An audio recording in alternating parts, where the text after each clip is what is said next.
Hello, and welcome back to another episode of the Dancing Negotiator with Dr. Cheryl Okoli, DHA. Welcome, new viewers as well.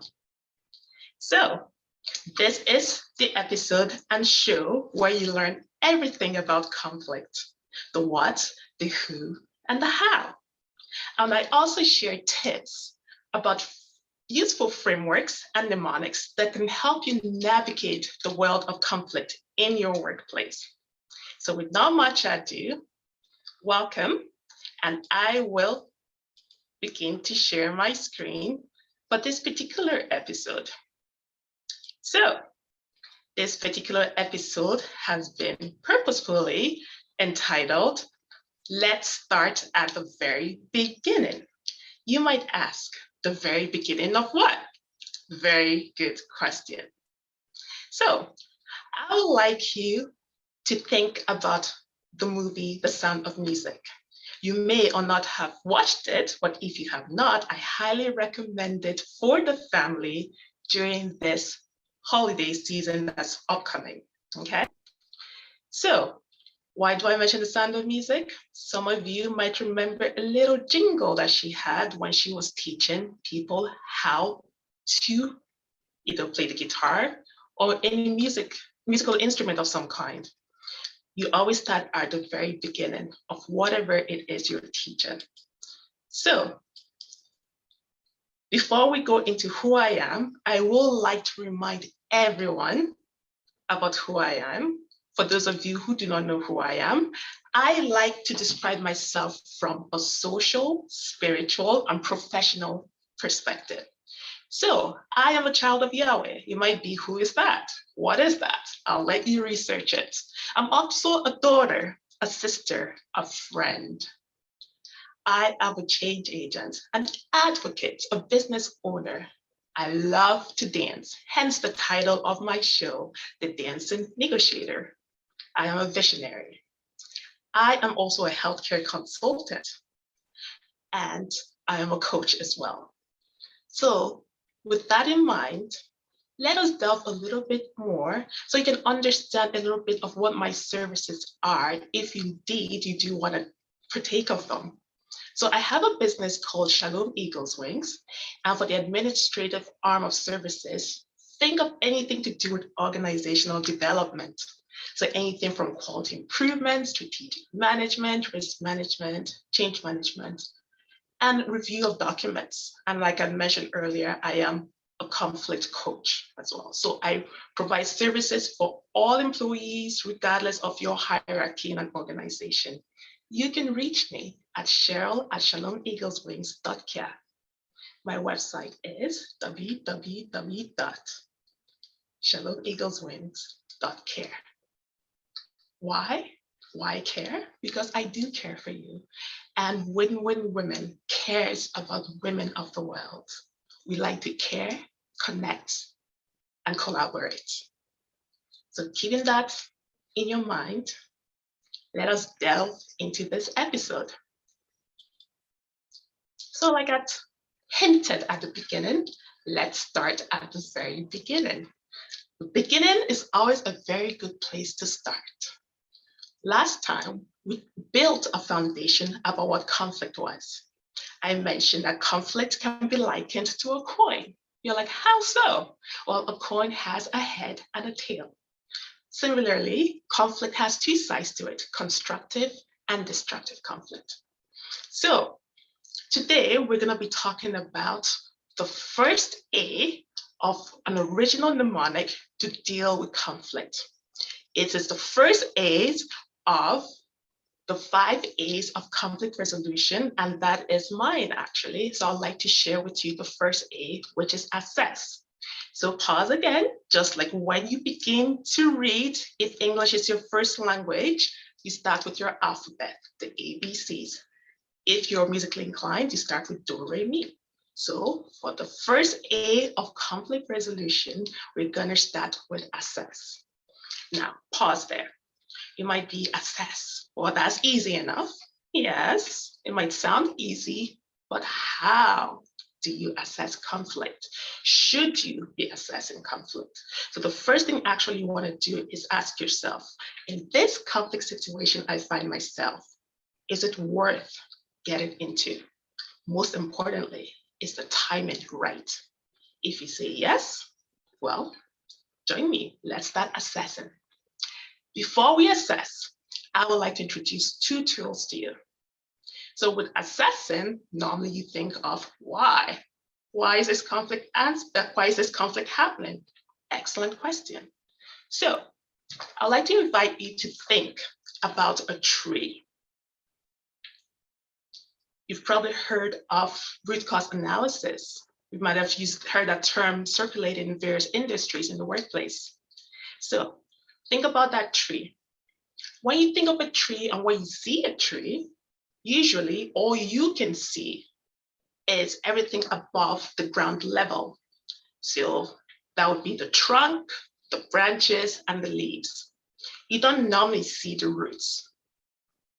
Now, when you ask why, I want to assess conflict.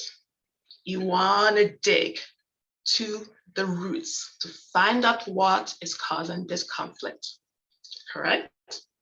So let's say, using the analogy of a tree again, you notice that the leaves of the trees are wilting and turning a different color that they should.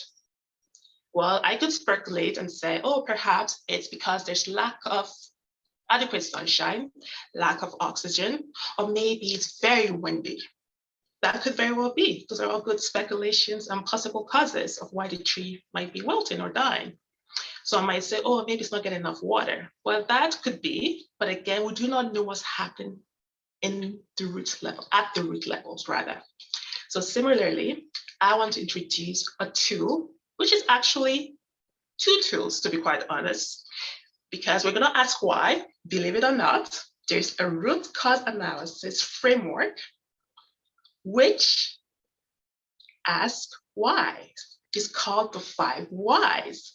And the 5 whys was actually created by a Japanese inventor in the 1930s called Toyoda, D as in D as in dog. And believe it or not, he definitely worked for Toyota Industries. So his name was Toyoda, not to be confused with Toyota. So he founded the 5 whys. Now pause. So far I've mentioned that the first step in conflict resolution, as per the original mnemonic, is to assess the situation. Now I have added and advanced that thought by saying a framework to help you find out and assess is the 5 whys. So the 5 whys, we will go into that a little bit shortly, but the 5 whys I would like to submit to you. You could just have a mental 5 whys, but that's not sufficient. You could write down, why is this happening? With each response you get, you ask a question for the response. I hope I haven't lost you yet. It will be clear shortly. So you could do that tabulating with a pen and a paper, but I invite you to actually think of having an actual visual aid. So what am I talking about? There is a tool called the Fishbone diagram. It's also called a cause and effect diagram, and it's also called an Ishikawa. I hope I'm pronouncing that correctly. Ishikawa diagram. So you guessed it, it's named after someone called Ishikawa, a professor in a Tokyo University. Yes, a Japanese again. He introduced this in the 1943s. Okay, so I've mentioned assess, use the 5 whys to assess, use the fishbone diagram as a visual aid for your root cause analysis using the 5 whys. With that foundation, let me give you the visual. So before we give a visual in terms of the template, let us use an actual scenario that causes conflict in the workplace. Our example for today will be turnover. Remember, conflict can be constructive or destructive. I hope you will agree that turnover in a workplace or I should say excessive turnover, is disruptive in nature. Now, I'm going to paint another scenario for you. Even though I have a healthcare background, on my show, on my episodes, I will not always use a healthcare background. Why? Because not every viewer has a healthcare background. Today, I'll invite you to picture a departmental store, specifically the beauty department. So, some of you might have watched two TV shows I'm going to mention. One is called Mr. Selfridge, it's a British show, and another is called The Paradise. Excellent shows that showcase beauty departments. Now, imagine there's turnover every 5 months in your favorite beauty department. So you can envision your favorite place to shop. Could be a mall, marketplace, wherever, but I want you to zoom into the beauty department. Now, once you've done that, envision the beauty department having 3 main sections. Having hair, nails, and makeup. Nails, hair, and makeup. So the problem is this particular department is experiencing excessive turnover every 5 months. Now, when I use the word turnover, and not just in any scenario you find yourself, you want to make sure that individuals are using the same language, and more importantly, they have the same comprehension of a term you might throw out there. So for turnover, what I mean by that is, as you're recruiting, people are exiting the department.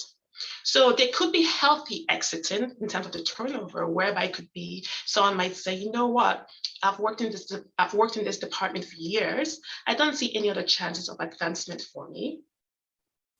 I've acquired all the education or knowledge and skills I can. I think I'm ready for another challenge. So that's healthy. It would be a loss for the workplace, but it's a healthy reason the individual is leaving. However, on the flip side, you could have a really negative reason for turnover is happening, okay? And that's the scenario we're gonna paint here, okay? So with that in mind, let's have the actual visuals of a fishbone diagram. So I do not want you to get overwhelmed thinking, oh my goodness, I do not understand this. Let's take it and break it down. Break it down to the fishbone, pun intended. Okay, so as you look at this diagram, you have this green part is the head. You have the middle part, which is the body, and the tail on the far left end, my left anyways. So imagine you have an imaginary line going down the neck part of the fishbone.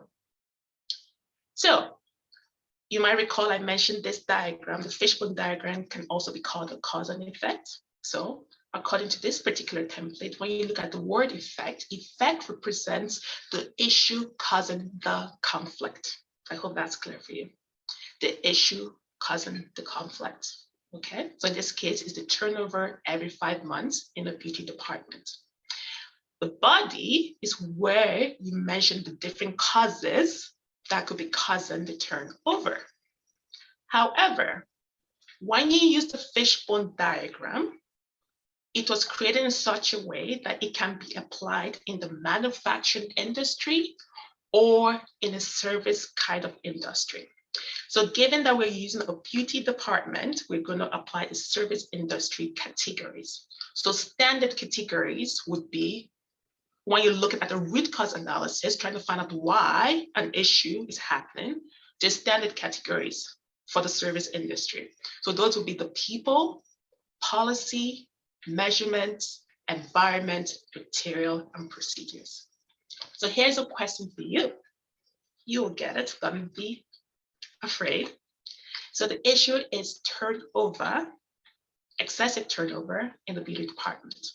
So if I were to ask you which category would you start or place that issue? If you say people and policy, you're correct. For now, let's focus on just classified under people. So under people, The issue is turnover. So now let's start applying the 5 whys, okay?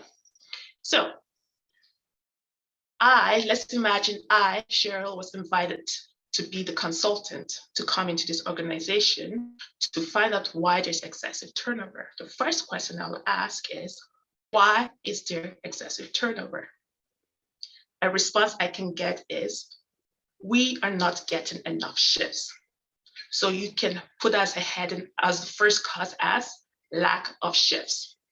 My next question, the second why, would be, why are there not enough shifts? The response could be, there are too many people hired. So basically there's an excess of staff. So just pause for a minute. So the first response was, we don't have enough shifts. So lack of shifts. Why don't you have enough shifts? There are too many employees. So you could write for the second cause, excess of employees. Next question is, why are there an excess of employees? The response could be, well, HR and management decided to hire a surplus just in case that, with what's happening around in the world right now, they just thought it should be safe, okay? Okay, next question would be, why did HR feel like they needed to hire an excess and a surplus of employees? The response could be, well, because we're afraid some people might call in sick, or some people may not want to work anymore. So that would be a response. So do you see how with each question you ask, you get a response, and your next question is fueled by the response. So what you're doing is you're trying to unearth why there's a turnover. You could have come in speculating what the answers might be, but till you ask the questions and dig deep, hence the term root cause analysis, digging deeper to the roots, you may not be accurate in what your conclusion might be. So that is an example of how you apply excessive turnover in the workplace. And I hope that was clear for you, okay? So another thing I would like to say as well is, so we're talking about assessing. And so far, we have used a framework called the 5 A's of conflict resolution. We only focus on the first, hence starting at the very beginning, which is assess. We're not going to go any further in this episode, but in how we assess, I have introduced the 5 whys tool. And the 5 whys, I have provided and shared with you a visual tool, because why do you need a visual tool? Whenever you're trying to find out what's causing a conflict in a department, it's important to collect data, and data is important. It's important to have it documented somehow. Some people like narration, some people like visuals and graphics. So this Fishbone diagram and the use of 5 whys is a very handy visual tool, snapshot, 1-pager to reflect the answers you get by assessing. Okay, so back to the scenario of turnover in the workplace, excessive turnover in the workplace. I want to highlight a few things. Never go in trying to solve any conflict situation, regardless of your workplace, thinking you know the answer. You might. Keep it to yourself. Whenever you're doing a root cause analysis, it is in a department or in an organization, it is a team effort. 5 whys, root cause analysis, work best when the whole team and group is involved. So for example, we were talking about turnover, correct? So it's not just the employees in the department that you want to ask their feedback. You want to think of who are the stakeholders involved in this department and as it pertains to the beauty department. So yes, you have the direct employees, you have HR that hires, you have their supervisors, you have the managers, and so on and so forth. So you want each of these categories of personnel or stakeholders I mentioned, so you want your inputs.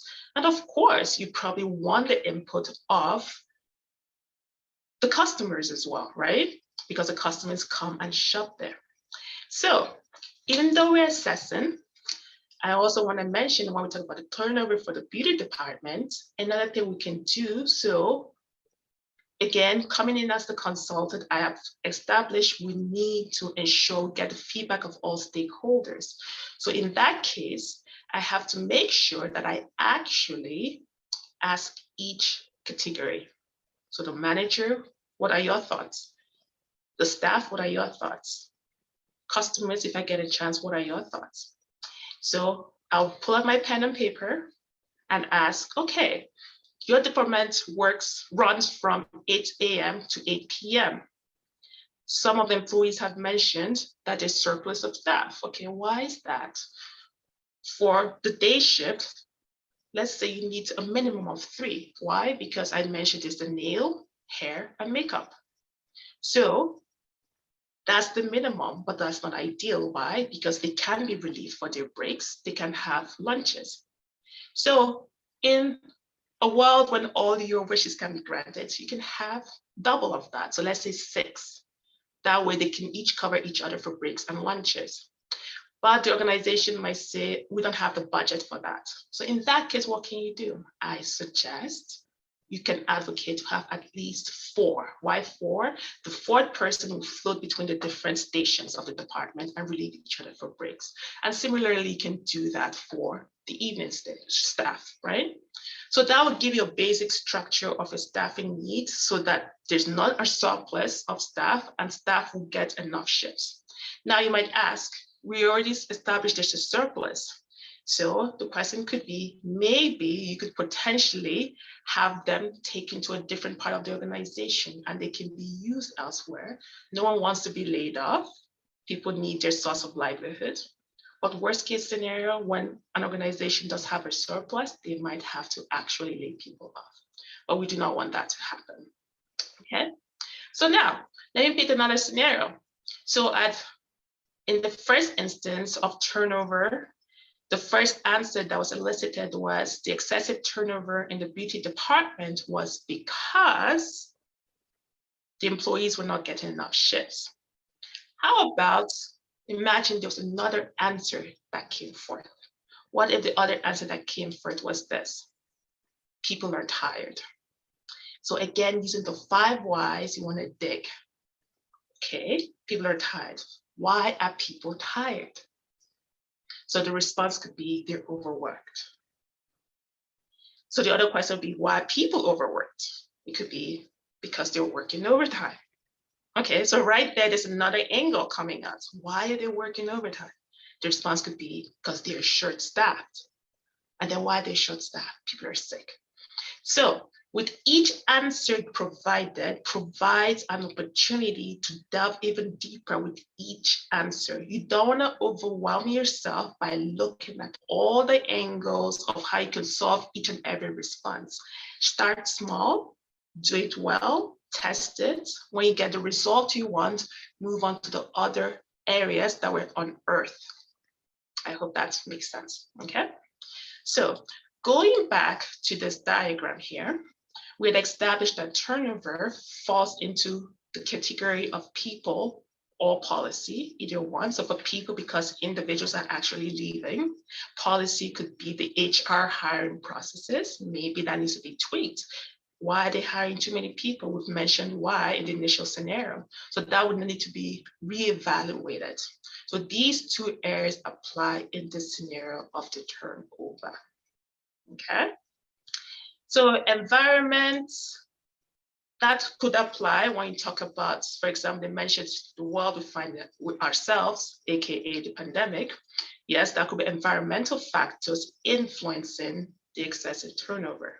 Could be. Material doesn't apply here. Procedures, not necessarily, could, but not necessarily. And in terms of measurement, it had nothing to do with how the department measures things. This was purely a human issue, human resources issue, okay? So far, we have learned that the first A of conflict resolution is to assess. How do we assess? We assess by asking why. How do we ask why? we have a tool called the 5 whys. And you have a visual called the fishbone diagram, also called the Ishawaka diagram, or the cause and effect diagram. You can superimpose the 5 whys on the fishtail diagram to help you analyze any conflict situation. Once again, the head is where you state your problem statement. The body of the fishbone diagram are the causes that have been unearthed or divulged from a group perspective. Okay. Always put on a hat of a detective. You know how a detective comes in. Sometimes a detective comes in undercover, and sometimes they come with their full credentials. Either way, what I mean by that is have an inquisitive mindset. Don't feel like you know all the answers. Put away all assumptions and try to assess truly, making sure you're assessing at the right time. Okay. So once again, the services that I offer, I like to describe myself as a healthcare consultant and a conflict resolution coach. I focus on organizational development in any one of these areas: quality improvement, strategic management, risk management, change management, personal coaching and mentoring. I review policy and governance materials, and also subject matters. I'm a subject matter expert for educational reviews of materials. Today, the three tools I introduced to you are an example of a quality improvement endeavor. So if you need help in any one of these services, I should say, you can reach me via email at cheryl@shalomeagleswings.care, or you can go directly to my website at www.shalomeagleswings.care. I do have a book that has been recently published. It's a revision of its original 10 years later, all about conflict resolution in the operating room. Don't be deceived, even though it does say conflict resolution in the operating room, the principles apply across industries. It's an easy read and very quick read, and humorous as well. So I hope you enjoyed this episode. You took some gems that you can apply in whatever workplace you find yourself. Come back next time, and we will continue with the second A of the 5A of conflict resolution. Same place next time, next week. But before you go, I want you to think about this. My mission is to empower everyone to deal with conflict effectively, efficiently, and in a timely manner. My vision is that we and I will be the first negotiator and conflict resolution expert that always incorporates a holistic perspective, incorporating the physical, emotional, cultural, social, and spiritual. Because that's what the human being is made of. And when you look at any workplace, any structure, organizational structure, you can analyze and apply any one of the quality improvement or strategic management in all domains, because organizations are run by people, right? So I want you to remember something very crucial. You, yes, you are needed in this world to be a solution. Be the best that you can, and do not rob the world of a precious gem. You have a splendid day.